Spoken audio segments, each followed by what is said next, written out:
Rũrĩrĩ rwa Kameme TV ũmũthĩ tũrarĩrĩria igũrũ rĩgiĩ rũhonge rwa iganda.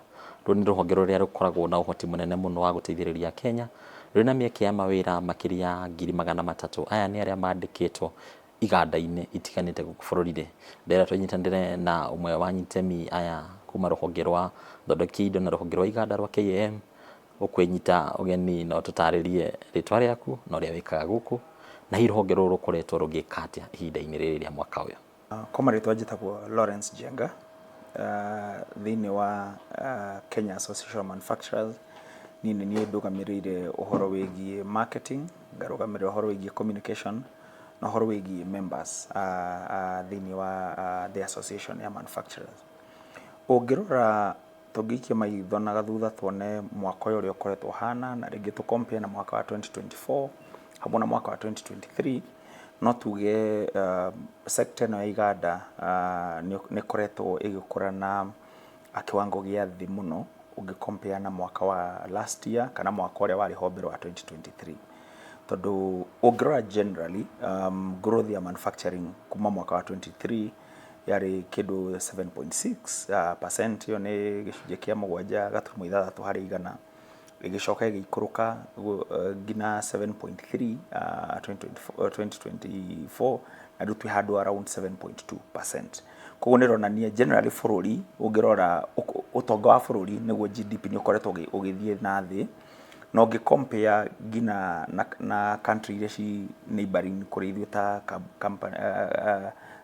bũrũri wa Tanzania nĩ ũkoretwo ũgĩkũra na rate ya mbere gũkĩra Kenya. Na rĩu nĩ tondũ wa wakorwo growth ya bũrũri ĩkoretwo ĩ thĩ, naguo manufacturing agakorwo gũkũra na kiwango gĩa thĩ.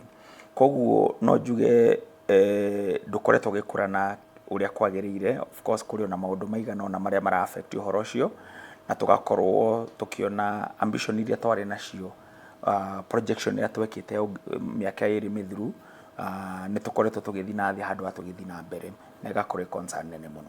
Koguo no tuge kũringana na ũrĩa ũratarĩria Lawrence atĩ projections cianyu kana matanya manyu matinahitwo, matinatuĩka hit kana matinakinyanĩra ũrĩa mwendaga hihi? Biũ tũtikoretwo tũkĩhit projection ciagĩrĩire. Ũngĩrora thirikari ĩno hĩndĩ ĩrĩa yokire rĩ, mwaka wa 2022 nĩ twaikarire thĩ hamwe na thirikari na mũgathe wa bũrũri William Ruto hamwe na andũ arĩa me iganda nĩo manufacturers thĩinĩ wa bũrũri, na tũgĩikara thĩ tũgĩka kĩndũ gĩtagwo deep dive. Twathire all sector twĩ sector 14 cia iria tũigĩte cia manufacturing, kuma sector ya construction, sector ya irio, nĩ kũrĩ sector nginya ya pharmaceutical nĩyo ya gũthondeka dawa, sector ya furniture kana timber.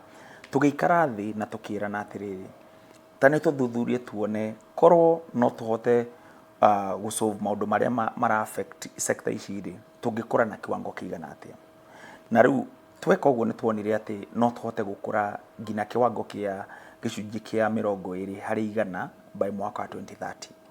Ũguo nĩ kuga twaroraga ũrĩa tũngiuma kuma 7.8% nginya 20%, ĩrĩa atĩ nĩ gũkũra maita matatũ thĩinĩ wa mĩaka around 8.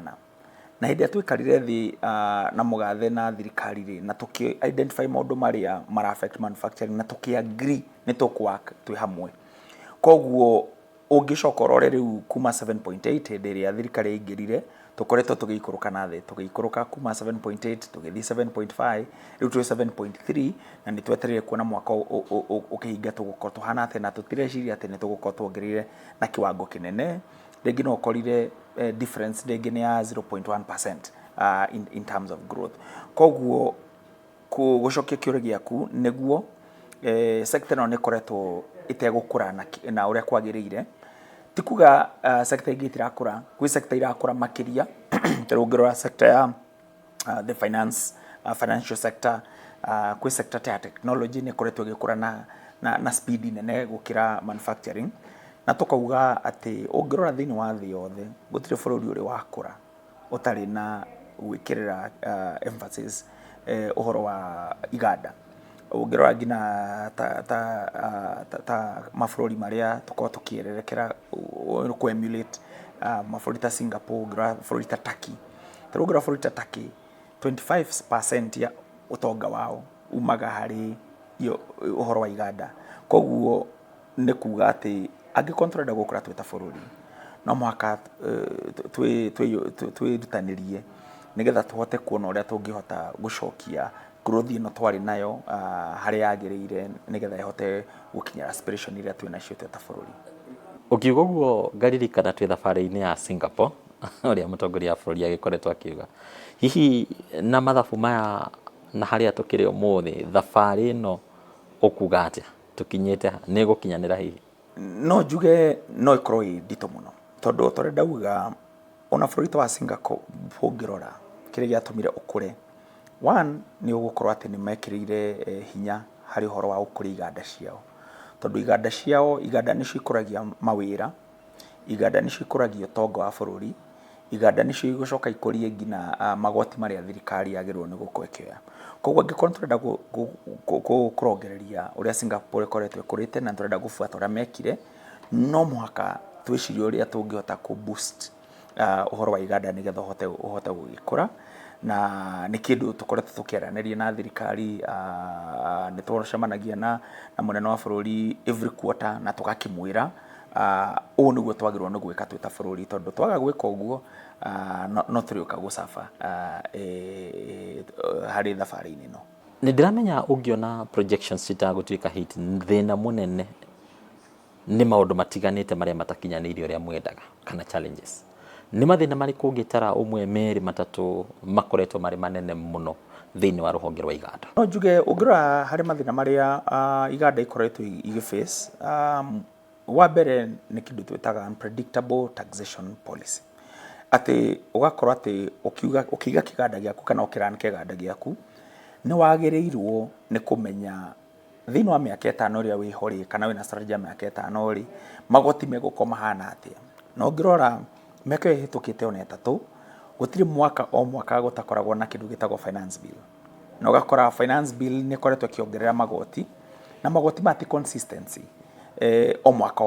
Rĩu ũgakora mũhũri wa biacara kana mũndũ ũrĩa wĩna kĩganda nĩ araremwo gwĩka projection ciake ũrĩa kwagĩrĩire, na ũhoro ũyũ ũgakorwo ũkĩhinyĩrĩria mwana biacara, tondũ ũgakora cost iria ũrekĩte rĩngĩ ũkĩoya rũni rwaku nĩgetha ũhote kuonjorithia biacara yaku, ũgakora mwaka ũyũ ũngĩ ũroka cost icio nĩ ciacenjia, either ũgaboco kuongerera thogora wa bei wa indo ciaku, thogora ũcio ũcokaga ũgakinyĩrwo Wanjikũ nake ũgakora ndarĩ na mũhuko wake ndũrahota ku support maũndũ ta macio, demand ĩgathiĩ thĩ na tũgakorwo tũkĩremwo kũgrow twĩ ta bũrũri.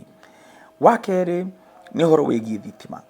Thogora wa thitima nĩ ũkoretwo wĩ igũrũ mũno ũngĩ compare Kenya hamwe na mabũrũri marĩa matũirigainie, ũngĩrora ta bũrũri wa Tanzania, bũrũri wa Uganda, bũrũri wa Ethiopia, bũrũri nginya wa Egypt, na bũrũri maya nĩmo makoretwo me thoko iria ciĩ very competitive harĩ thoko ya Kenya, tondũ ũngĩrora nĩ tũkoretwo tũgĩka kĩndũ gĩtagwo AfCFTA ũrĩa tũrenda kũhingũra Africa nĩgetha Africans tũkorwo tũkĩhota gwĩka atĩ kwendia bidhaa citũ hatarĩ na limitations. Ningĩ Kenya ĩkoragwo within EAC, East African Community, na mawatho marĩa twĩkĩraga Kenya no mo ma-affectaga countries ingĩ. Koguo ũngĩona mũndũ ũrĩa wĩna kĩganda Kenya atĩ nĩ ararĩha thogora wa makĩria ma 18 to 20% harĩ mũndũ ũrĩa wĩ Tanzania, then ũgakora mũndũ ũrĩa wĩna kĩganda Tanzania nĩ akũhota kũrehe bidhaa ciake Kenya na ikorwo cina bei ya thĩ gũkĩra mwonjoria wa Kenya. Koguo ũhoro ũcio nĩ ũkoretwo ũkĩ-affect our competitiveness na ũhoro nginya wa gũkorwo very competitive harĩ kwendia indo citũ. Wa gatatũ ingiuga nĩ ũhoro wĩgiĩ regulatory na compliance. Ũgakorwo atĩ ihinda rĩrĩ rĩhĩtũkĩte nĩ gũkoretwo kwĩna a lot of new regulatory compliances. Ũgakora atĩ mũndũ wĩna biacara nginya rĩmwe abocagwo gũthondeka department full time ya kũroraga ũhoro wa ma-compliance.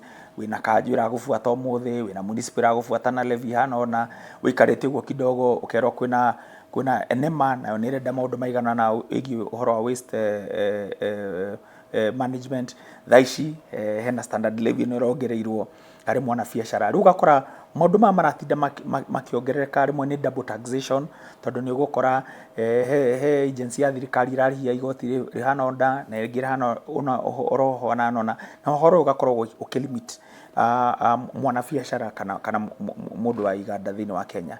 Na rĩngĩ rĩa mũico ingiuga nĩ ũhoro wĩgiĩ counterfeit na illicit trade, to nĩ ũhoro ũkoretwo ũkĩ-affect biacara mũno makĩria, tondũ ũrakora kũringana na Anti-Counterfeit Authority yugĩte atĩ mbeca iria tũluzaga kana mbeca iria ci thĩinĩ wa trade ĩyo ya illicit trade nĩ makĩria ma birioni 830.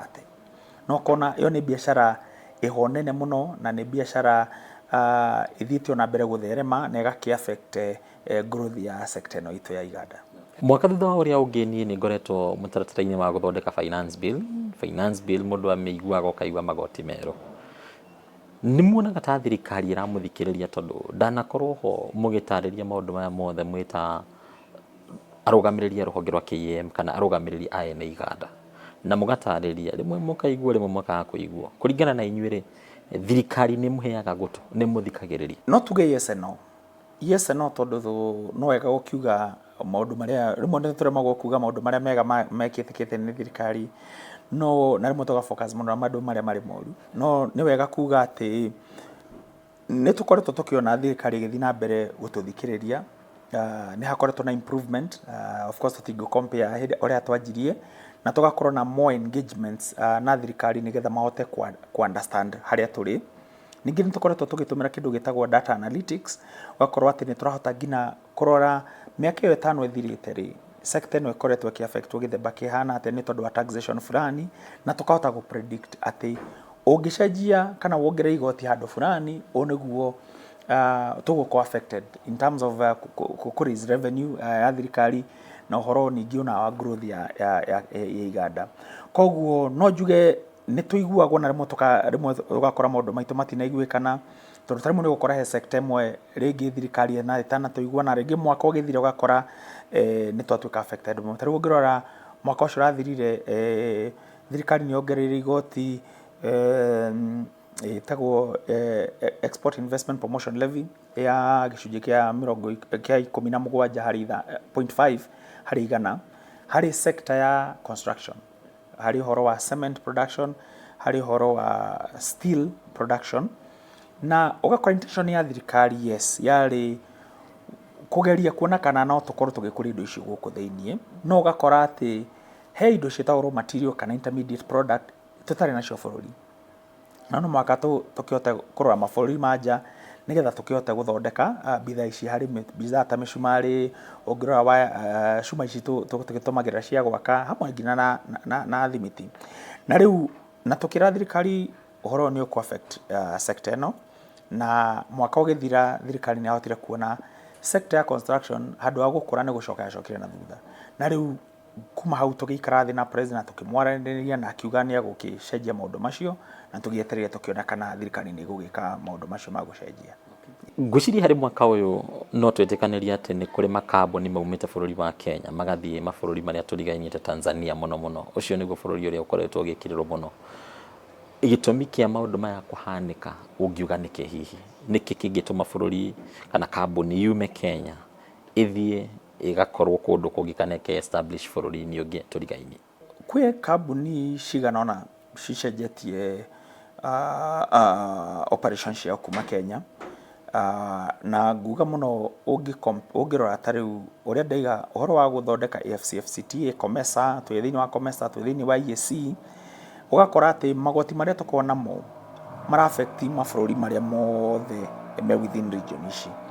Na rĩmwe kambuni especially multinationals nĩ ũgũkora he kambuni ina operations thĩinĩ wa mabũrũri maigana ũna, na ĩkarora ĩkona cost of production harĩ bũrũri ũngĩ nĩ cheaper kana nĩ raithi gũkĩra continue producing here. Na rĩu ũgakora mabũrũri mamwe nĩ maumĩte magangĩ magathama magathiĩ mwena wa Egypt, na angĩ nginya magathiĩ a few nĩ mathiĩte within the East African region.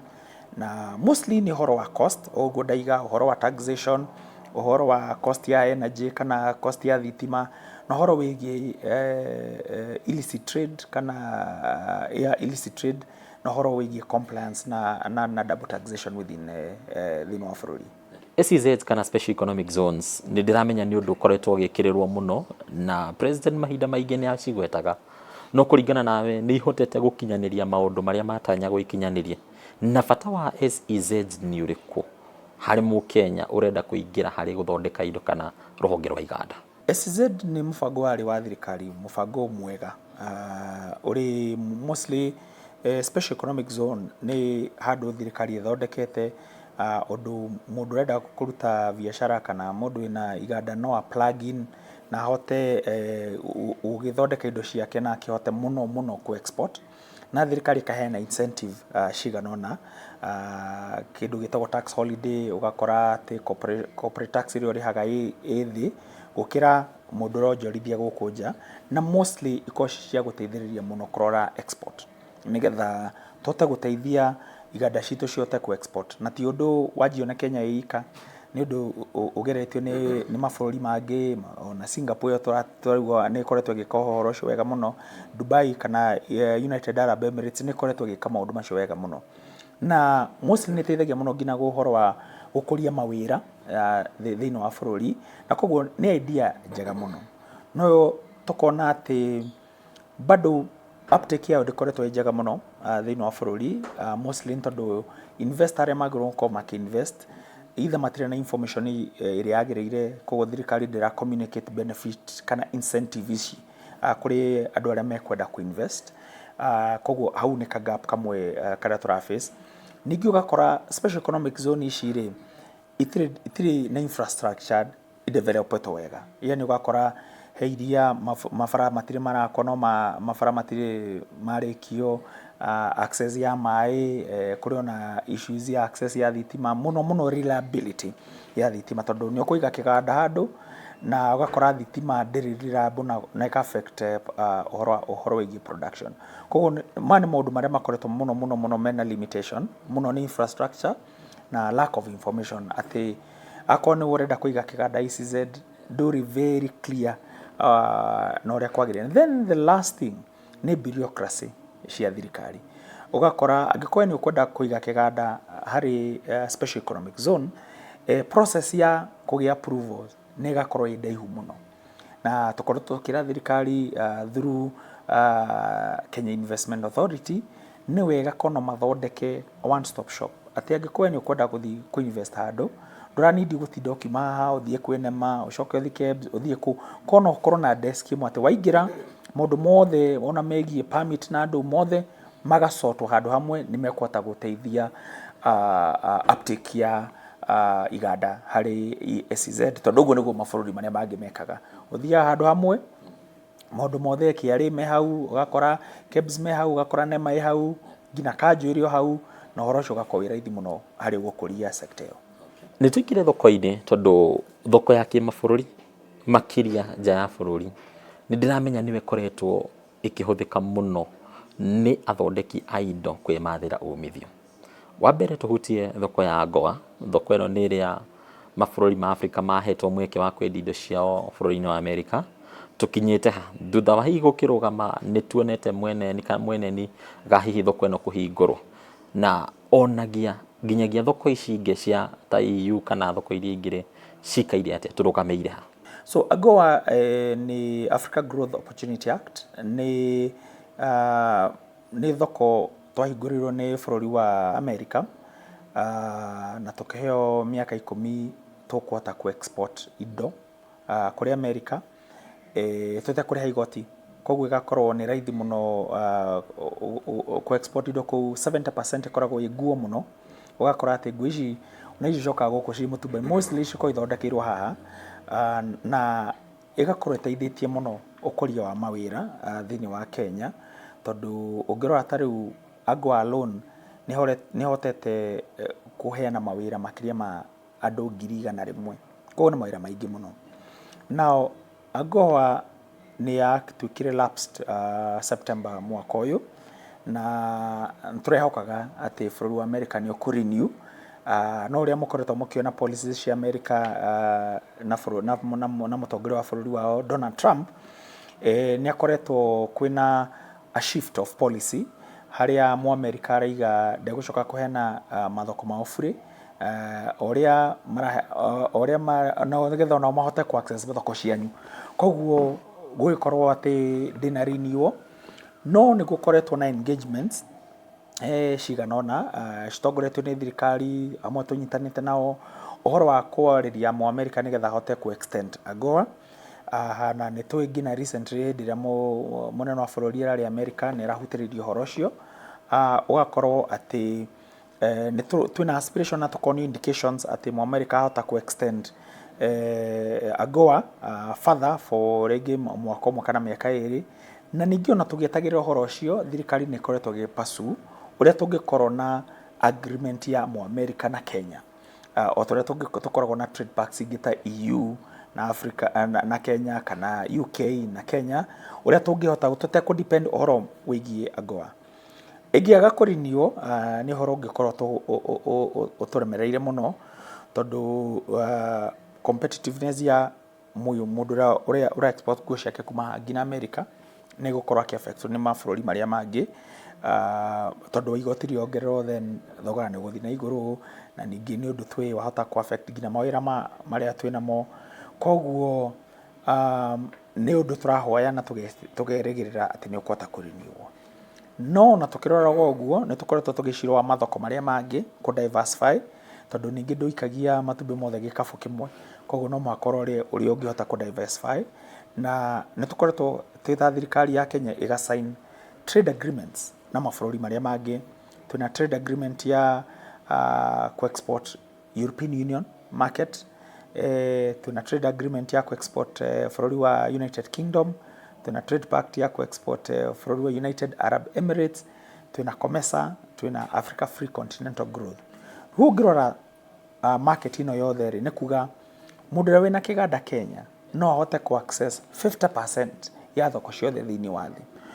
Koguo challenge ĩrĩa twĩnayo thaa ici nĩ ũrĩa rĩu tũngĩhota ku-equip onjoria itũ kana andũ arĩa mena iganda thĩinĩ wa Kenya ku take advantage ya mathoko maya, na ku make sure atĩ nĩ tũrahota kũheana incentive twĩ ta bũrũri nĩgetha goods citũ kana maũndũ marĩa indo iria tũraruta iganda citũ ikorwo ci competitive, atĩ ona ũngĩmĩtwara China ũige handũ hamwe ra compete na Mũitalia, indo citũ nĩ gũkorwo ci competitive. Noguo nĩ ũndũ ũrĩa twagĩrĩirwo nĩ gũkorwo tũgĩciria mũno, na nĩ ũndũ ũrĩa tũrakorwo tũkĩaria na thirikari ĩteithĩrĩrie mũndũ wothe wĩna iganda.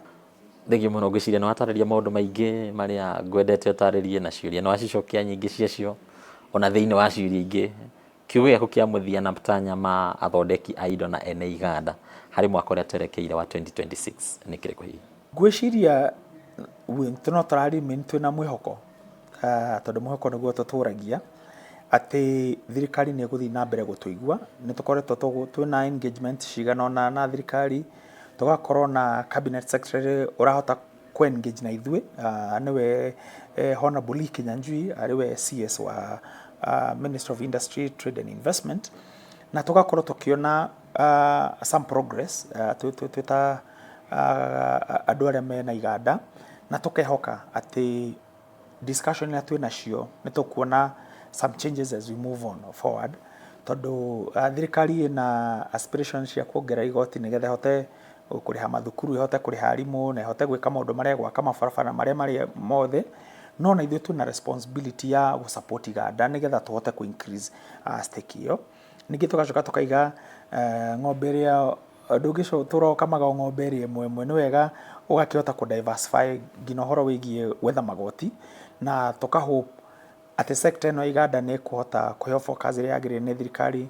Nĩ tũrarũgĩrĩria atĩ ũhoro wĩgiĩ predictable tax environment, thirikari nĩ ĩkwĩra na ũhoro wa ũritũ, ũhoro wĩgiĩ thogora wa thitima nĩ ũkũhota ũkĩrorerwo mũno, na thitima twĩnayo nyingĩ thĩinĩ wa bũrũri. Koguo no tũmaũndũ tũigana ũna twĩgiĩ taxation twagĩrĩirwo nĩ ku-unlock kidogo, na tũhote ku-empower andũ arĩa mararuta wĩra wa iganda. Na ningĩ tũnyitane na thirikari hamwe na administration ũhoro wĩgiĩ kũhũra biacara ya illicit trade, tondũ ĩyo nĩ biacara toko affect mwene iganda, nĩ biacara ina a lot of hazardous effect kũrĩ mũndũ ũra consume. Nĩ imagine mũndũ ũra consume kĩndũ gĩtarĩ gĩa kambuni, na the health risks iria akoretwo akĩ-expose harĩ icio. Koguo in a nutshell ndira hope 2026 turiona mwihoko ati sector no ne gucoka ne gutugucokia rwi mukaro nigetha twanjie kura aspiration cia ku increase contribution ya utongo wa bururi kuma haria turi 7.3% tuonekana tukinye 20% hari mwaka wa 2030. Na mwirori wa Kameme TV ni weiguira ati ruhonge rwa iganda ti ruhonge rungiuga ni gutheke muno tondu rukoretwo rutirukite kuma 7.8 harĩ igana nginya 7.3 harĩ igana na riu turatanya hi 7.2 harĩ igana. Matanya maria makiriho kuma kuri ngwataniro ya thondeki ya indo ya KAM ni ati mwaka wa 2026 maundu ni magũgĩcenjia, thirikari icenjio na korwo ni uhoro wa mwero wa magoti na muthia magikorwo makigunika.